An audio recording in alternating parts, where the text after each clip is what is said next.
Hello, I'm Susan Woods of Susan Woods Nonprofit Solutions.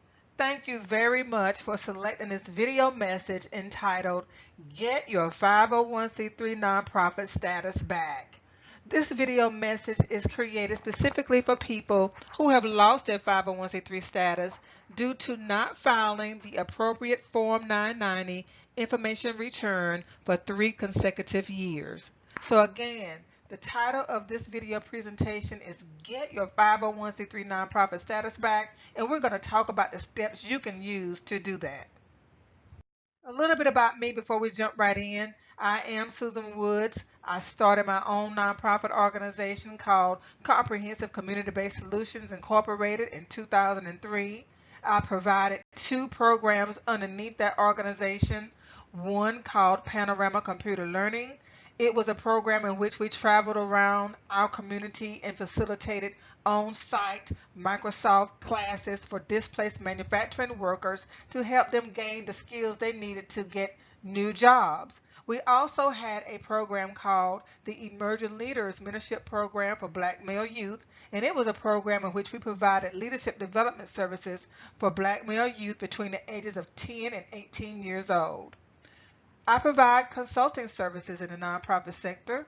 I complete the 501c3 application packet for private clients across the United States. I also complete those application packets for people who are reinstating their 501c3 application status. I facilitate a broad range of classes for nonprofit leaders. I teach in-person classes on the 3rd Saturday of each month, and I also teach online classes. You can see the class list on my website at www.asksusanwoods.com. I believe in the importance of continuing education, and for that reason, I enroll in management certificate programs in the nonprofit sector each time I have an opportunity to do so. So thus far, I have earned nonprofit management certificates from Duke University, Winthrop University, and Wake Forest University. I am a 3-time graduate of Winthrop University, which is located in Rock Hill, South Carolina. I earned a bachelor's degree in business administration, a Master of Arts degree in business education, and a Master of Business Administration degree. I would love the opportunity to complete your reinstatement application packet to the IRS so that you can get your 501c3 status back. I have experience completing applications for years, specifically since 2010.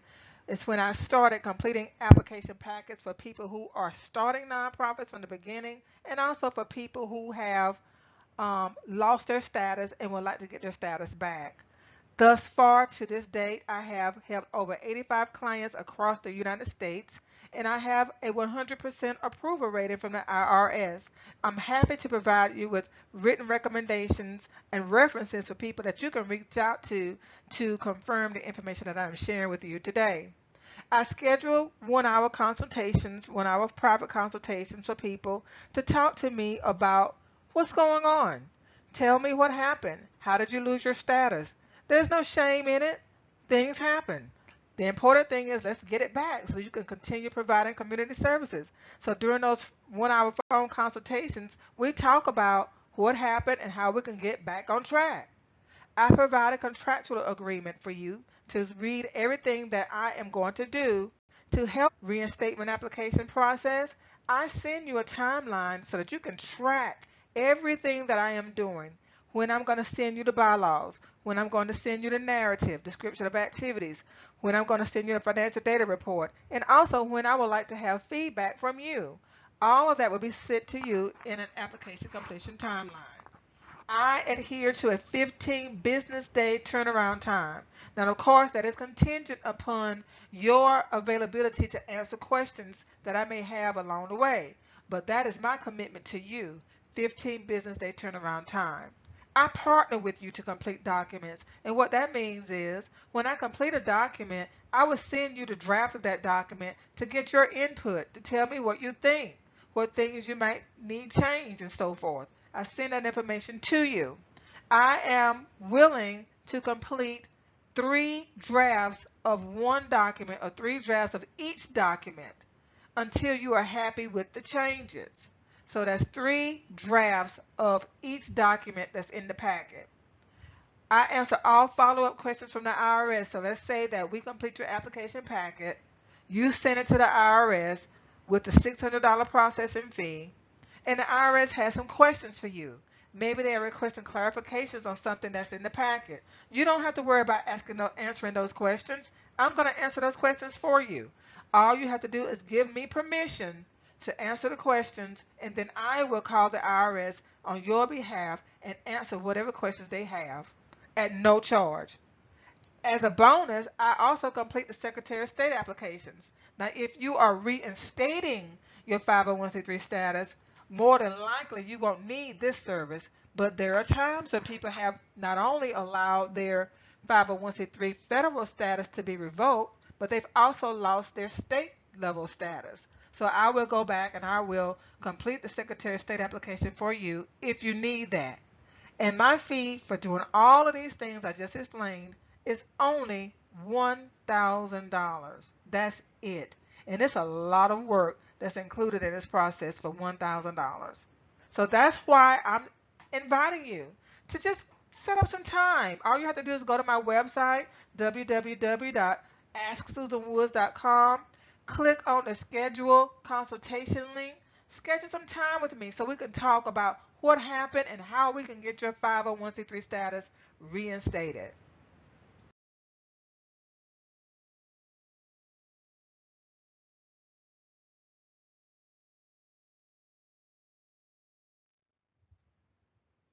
So, all information presented in this video message is from the Internal Revenue Service Revenue Procedures 2014-11. So all you have to do to verify this information is go to www.irs.gov.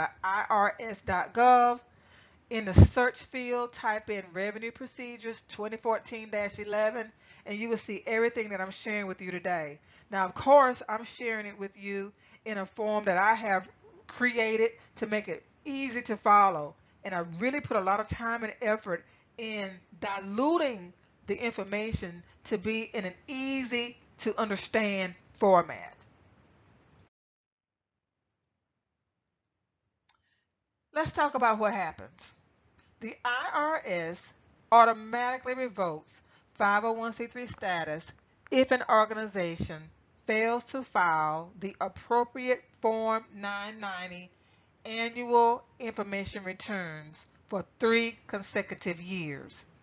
We, as nonprofit organization professionals, we are required to file the Form 990 annual return each year, that's why it's annual, in order to retain our 501c3 status. Now, my nonprofit organization, Comprehensive Community-Based Solutions, still exists. However, I do not offer any programs under it right now. Nevertheless, I still file a Form 990N information return every year so that I can retain my status. I don't want to lose my 501c3 status because I don't know when I may be able to offer another program under it. So that's why I want to keep that status going.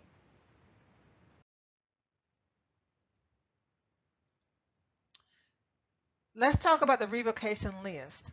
Now, the revocation list is an official IRS record of organizations that lost their exempt status for failing to file for 3 consecutive years.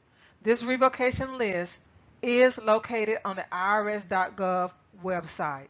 So if someone goes in to irs.gov and they go to exempt organization search in the search field, they will see an opportunity for them to type in the EIN number of an organization.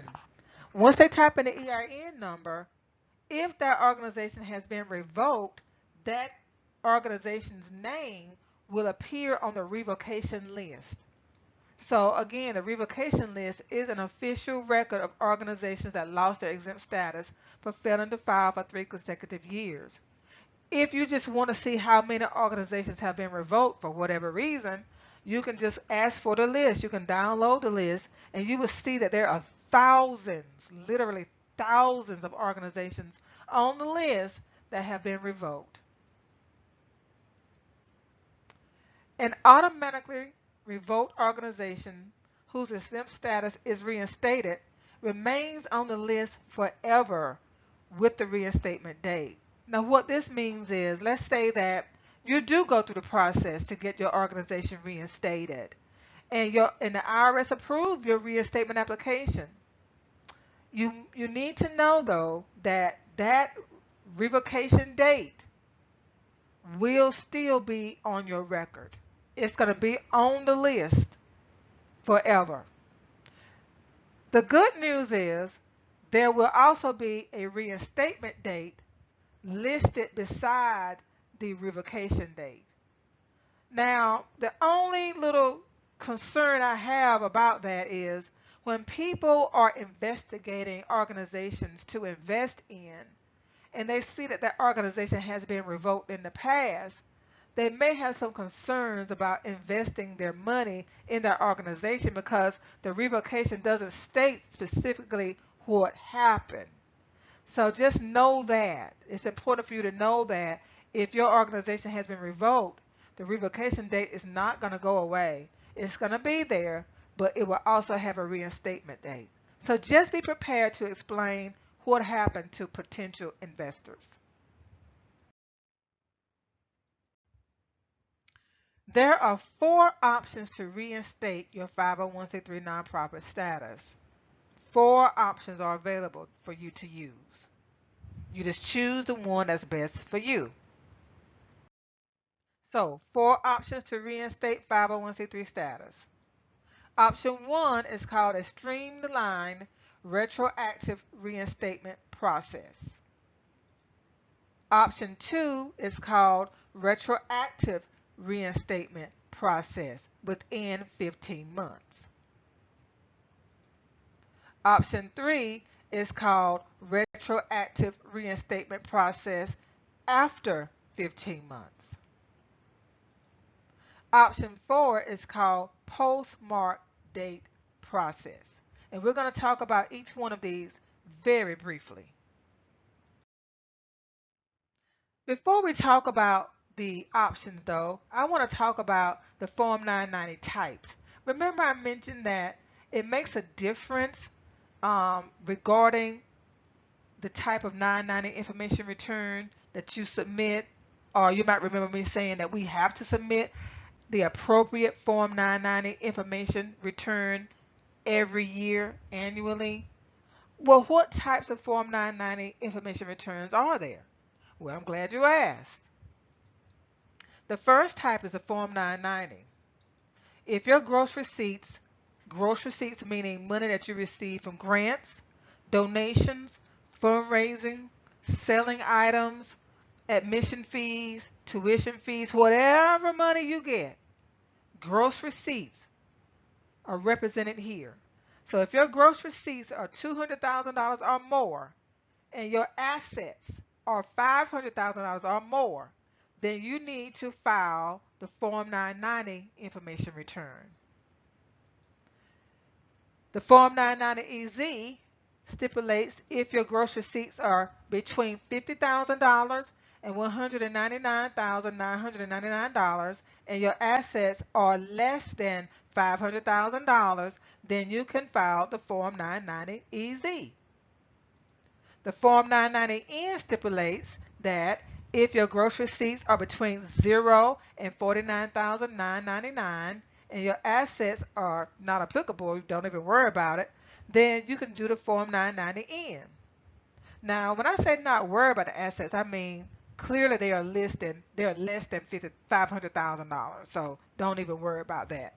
But if they're between $0 and $49,999, then you can do the Form 990-N. And I didn't make a mistake by putting 0 here. Literally, if you have 0 gross receipts, you still have to file. Like I mentioned, I don't have a nonprofit program right now, but I still want my nonprofit organization. So I file every year with 0. 0 gross receipts, 0 assets. Now, the reason that I wanted to share the definitions of the different 990 information returns, annual returns, because it plays into your ability to choose which option is appropriate for you? Which reinstatement option is appropriate for you? To determine which reinstatement option is appropriate for you, write down the answers to the following questions on a piece of paper. So I'm going to give you a moment to get a piece of paper and a pen to write down the answer to the following questions.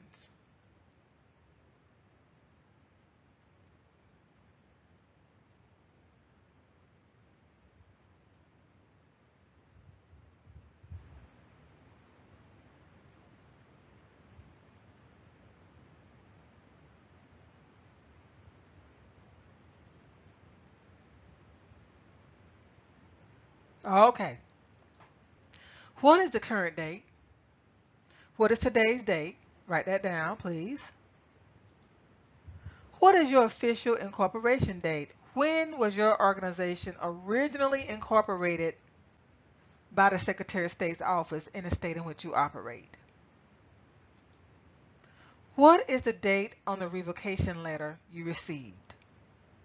If you've been revoked, you have a letter. On the top right corner of the letter, you should see the revocation date. Now, what is the date on the IRS revocation list? In order to find that date, you have to go to irs.gov, type in exempt organization search, then you will click on search for EIN, and you will type the EIN number of your nonprofit organization, and then you will see the list. You will see the list, your organization name on the list. Write down the date that is beside the name of your organization on the revocation list. Did your organization qualify to file the Form 990N during the 3 consecutive years it did not file? So that's why I wanted to share information about the different Form 990 so you can answer this question.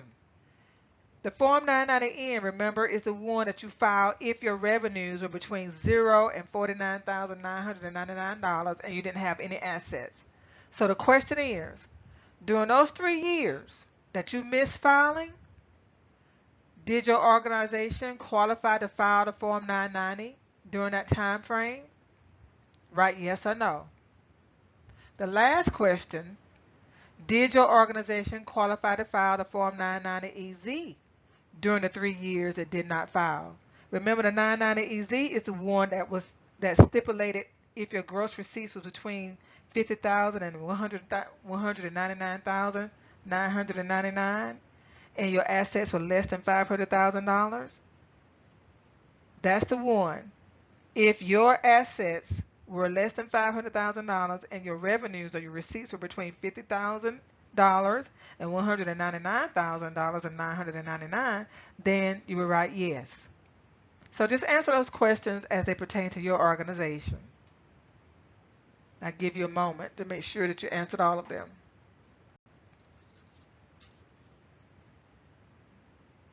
Okay? So now, let's use an example. This is a sample organization. The organization is called Community Enhancement Solutions Incorporated. The current date is September the 9th, 2019. This organization was officially incorporated on February the 4th, 2006. The revocation letter date is May 5th, 2010. The revocation list date is 6/9/2011. Did the organization qualify for 990 information return? Meaning that they earn between $0 and $49,999. In this case, they said yes. So that means they didn't qualify for the other one, the 990EZ, which is no. So again, this is a sample of a document, or a sample of an organization that's answering the questions that I ask you to answer about your organization. This is important. These dates are important. This information is important because you need this information to decide which of the 4 reinstatement options you should use for your organization. So when you wrote those dates down, You were writing down very, very important information. Okay, let's move forward. Option 1, to reinstate your 501c3 status. We're going to look at each option in more detail, and then we're going to use these dates to determine whether or not we are eligible for a specific option. Option 1 is called a Streamline Retroactive Reinstatement Process. Option 1 requires the following criteria to apply for reinstatement. You have to have these things in order to use option 1. Eligible to file the Form 990N, which is also called an e-postcard. I forgot to tell you that. The Form 990N is also known as the e-postcard. Or eligible to file the Form 990EZ for 3 consecutive years not filed. So if you answered yes to either one of the last 2 questions on that list that you have, then you met the first criteria. Let's keep going. Your nonprofit status has never been auto-revoked before this time. Before this time. Never been revoked before this current revocation. Okay? The current date is not later than 15 months of the oldest date on the revocation letter or the list. So you're looking at the revocation letter date, and for the sample group or the sample organization, it was 5/5/2010. The revocation list date was 6/9/2011. Uh-oh. Here we go. We don't meet the criteria because the current date is later than 15 months. The current date is September the 9th, 2019. It is much later than 2010 and 2011, right? So unfortunately, we do not qualify for the Streamline Retroactive Reinstatement Process. So you can strike that one off. You don't qualify for option 1. If you did qualify, I didn't let this come up before I stated that, but if you did qualify, you can include a reasonable cause statement, which means a statement explaining what happened, why did you get revoked. But since we don't qualify using the sample organization, then we don't have to worry about option 1. Strike through that one. Let's go on to option number 2. Option number 2 to reinstate 501c3 status. It's called the retroactive reinstatement process within 15 months of the current date. You might want to jot that down. Within 15 months of the current date. All right, so let's look at this. Option 2 requires the following criteria to apply for reinstatement. Cannot use a Streamline Retroactive Reinstatement Process. Well, we've already determined that. We can't use it. That was the first one. That was option 1. The nonprofit status has never been revoked in the past. Okay, so let's say that's the case. For the sample organization, they've never been revoked in the past, ever, except this current time. The current date is not later than 15 months of the oldest date on a revocation letter or revocation list. Still, cannot use this one either, right? Because September the 9th, 2019 is way later than May 5th, 2010 or 6/9/2011. So we already know we can't use option 2. So let's keep going though. It can include a reasonable cause for not filing for at least one of the 3 years in which it failed to file.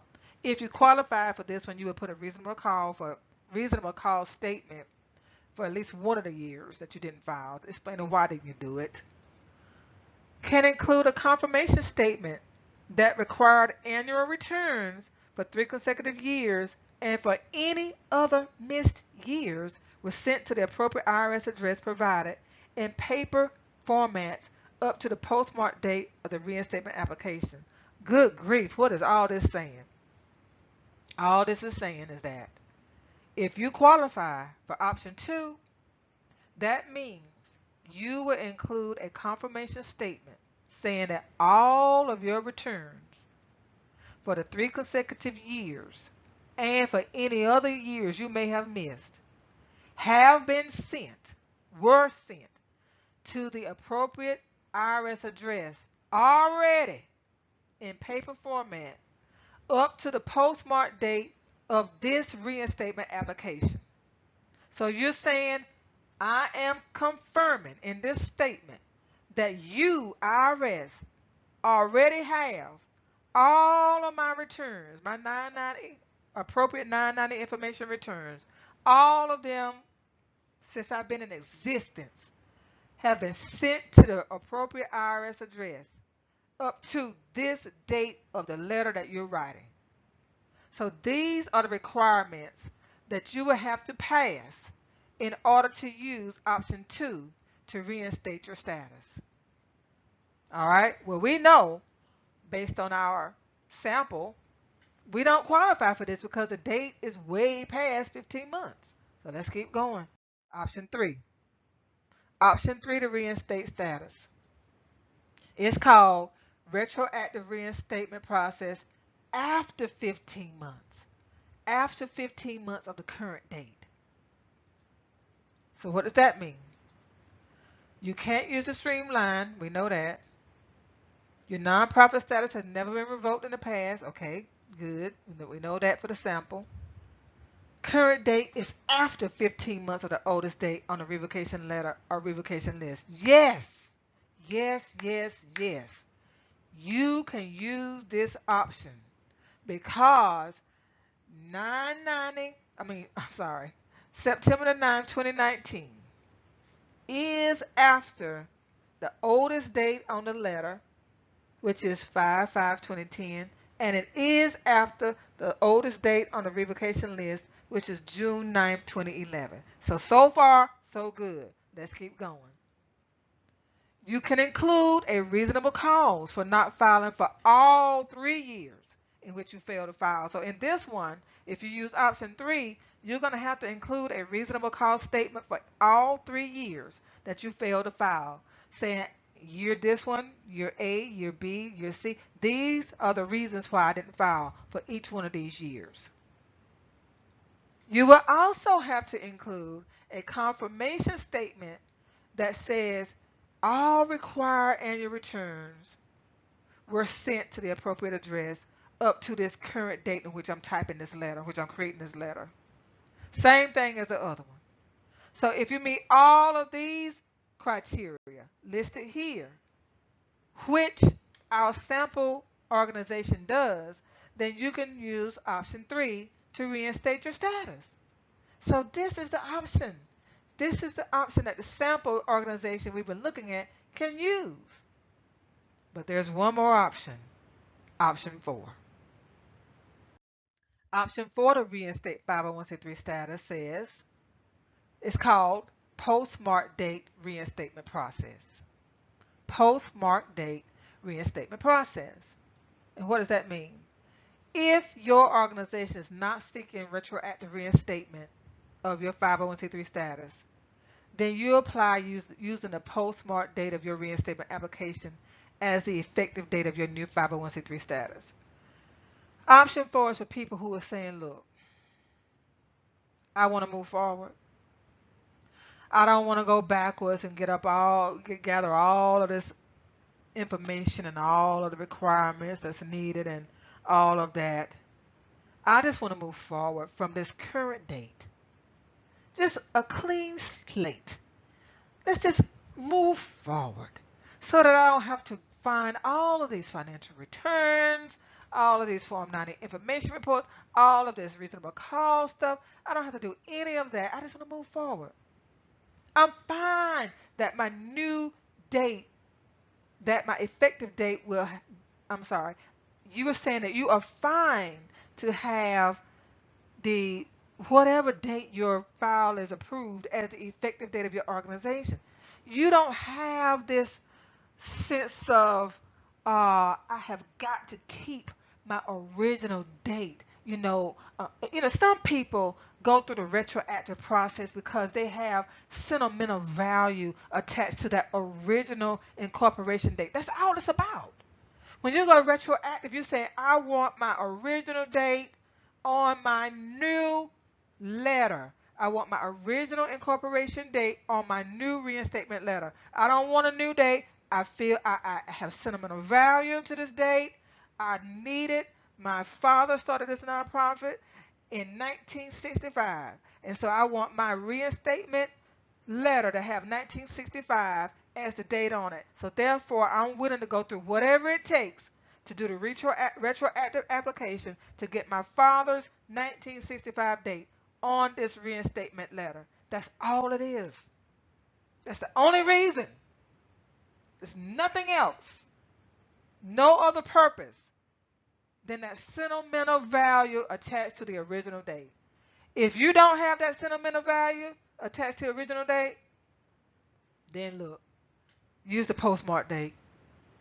And what that means is you'll complete the application to reinstate your 501c3 status.